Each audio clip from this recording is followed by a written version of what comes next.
Thank you, Al. Good evening, everybody. Good matchup at Houston tonight, where the defending NBA champion Rockets are taking on a Phoenix Suns powerhouse that they have beaten so far this year in both meetings. And Houston leads by 3 very late in the opening quarter. Hakeem and the Rockets have lost 4 straight overall. He gets the ball to Clyde Drexler. Shot clock running down. Drexler misses. Queens native Kenny Smith with a long rebound and drills a three-pointer. But what Kenny taketh, Kenny giveth away.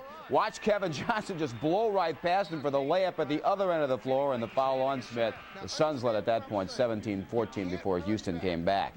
At Cleveland tonight, former Houston coach Don Chaney saw Allen Houston and ex-net Terry Mills score the first 24 points for the Pistons.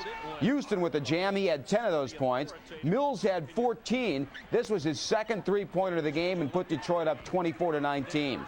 Cleveland, which has lost 4 straight games overall, got 14 first-quarter points from Hot Rod Williams, making a nice effort over Mark West there. The Pistons led 28-27 after 1 quarter. Now at halftime, Detroit's on top by 3.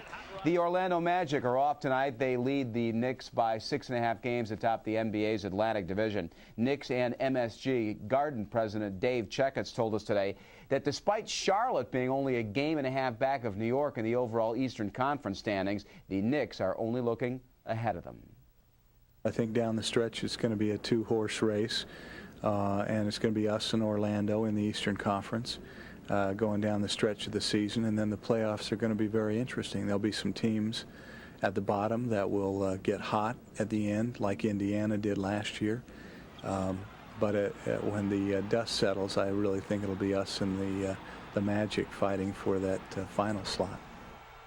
Keeping up with Magic Johnson, his All-Star Tour played Tuesday night in Adelaide, Australia, and buried the Australian national team 113-98. Magic had 19 points, and his buddy Mark Aguirre led all scorers with 32 points. It's the first of 5 games they will play in the land down under. The All-Stars are 35-0 so far on their world tour. I'll be back with more right after we pause for these messages. Thank you, Al. Hi again, everybody. We're going to take you through some of the highlights of tonight's contest, just concluded here in the Garden, in which the Knicks roared from behind thanks to Patrick Ewing and have beaten the Boston Celtics 115-110. If you're just tuning in, there was a measure of bad news for New York today. Charles Smith has that knee problem. It's so bad he had to be put on the injured list. We suspect Anthony Bonner will come off the injured list shortly, but Bonner was also in street clothes tonight, as we see Charles Smith sitting on the Knicks bench this evening at the Garden, looking out as the Knicks take on the Boston Celtics. John Starks had it going in the opening quarter. He missed that three-pointer, but Anthony Mason gets the rebound back out to Starks. He had 11 points in that first quarter.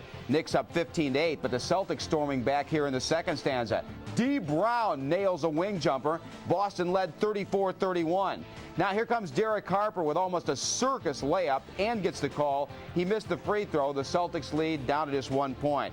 Chris Ford then saw Sherman Douglas hit a runner in the lane, but the Knicks push it right back down court, and you'll watch as Harper hits a jump shot at the buzzer. He had 8 points in the half. Boston led at intermission 56-54. One of the all-time greats in Knicks history, Bernard King, would see one of the other all-time greats in Knicks annals just explode. Patrick Ewing scored 16 straight points for the Knicks starting early in the third quarter. When he was done, New York still trailed 76-72. Dino Raja now with a spin move around Herb Williams. He had 8 straight late in the third, and so Boston was on top 86-79 going into the fourth quarter, where Mason will hit Hubert Davis for a three-pointer. That caps an 11-0 Knick run. 94-88, New York on top. Big night for Dominique Wilkins. This three-pointer gives him 25,000 points in his NBA career. Jess Kersey, the official, presenting him with the ball. New York led 197 at that point, and then Harper found Ewing all alone underneath for the jam, one of the defensive lapses to which Al Trotwick just referred. It was 106-101 New York. Now Harper drives, wide open for some reason, and gets the call. He made the free throw, 109-104, and then Derek hit Patrick Ewing, who finished with 46 points tonight. He had 20 points in the third quarter, 38 points in the second half. Just a spectacular show, or as I say, one of the great players in the history of New York Knicks basketball. Tremendous matchup tonight. Meanwhile, going on down at Houston, where the Suns are taking on the Rockets, and Phoenix leads that ball game, as you see, 91-88 in the third quarter. Rudy T and company have beaten the Suns in the only 2 games they've played this year. First quarter, Kevin Johnson with the alley-oop to Charles Barkley for a big slam. Barkley 9 first quarter points. Hakeem had 24 points in the first half. But off a turnover here, Wayman Tisdale will come up with the hoop. Well, that's Olajuwon with a turnaround jumper, I should say, 57-51. Phoenix led by as many as 11 points. Vernon Maxwell hit a 3 right there late in the third. That tied the game at 78. Olajuwon had 31 points after 3 quarters. Now, the NBA scoreboard this evening. At Cleveland, Detroit lost to the Cavaliers 89-81. That allows the Cavs to snap a 4-game losing streak. Lakers playing at Miami tonight. Kevin Willis, remember, suspended for this 1 game by the Heat for missing some of his rehab sessions on an injury problem.